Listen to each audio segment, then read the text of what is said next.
28/3/2026 આ તારીખે માજીસા નામની જે દુકાન છે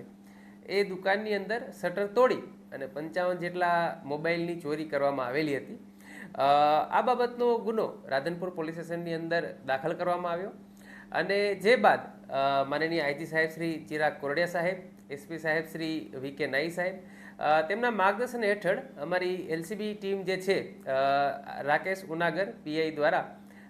તપાસ સમગ્ર હાથ ધરવામાં આવી હતી અને જેની તપાસ દરમિયાન બહુ ટૂંકા સમયમાં ગણતરીના દિવસોની અંદર હ્યુમન રિસોર્સ, સીસીટીવી અને નેત્રમની ટીમની મદદથી આ જે ચોરીનો ભેદ છે એ ઉકેલવામાં આવ્યો. એક પલ્સરને આઈડેન્ટિફાઈ કરી તેના આધારે આ લોકોને જે આરોપીઓ છે 4 નવીન ઉર્ફે નવો રામજી વિરણભાઈ, મહેશ ઉર્ફે ટકો સામળભાઈ, વિશાલભાઈ ઉર્ફે બાબરજી શિવગીરી, મુકેશ કેસાભાઈ ઠાકોર, આ જે 4 આરોપીઓ છે તેઓને અટક કરવામાં આવેલા અને તેઓએ 30 જેટલા મોબાઈલ ચોરી કરેલા છે અને તે 30 જેટલા મોબાઈલને પણ રિકવર કરવામાં આવેલ છે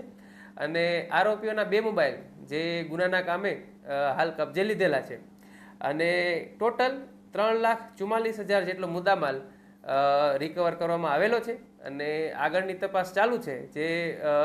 વિશેષ એ લોકોના ગુનાહિત ઇતિહાસ અથવા તો કોઈ અન્ય ચોરીનો ભેદ ઉકેલવામાં મદદ કરશે.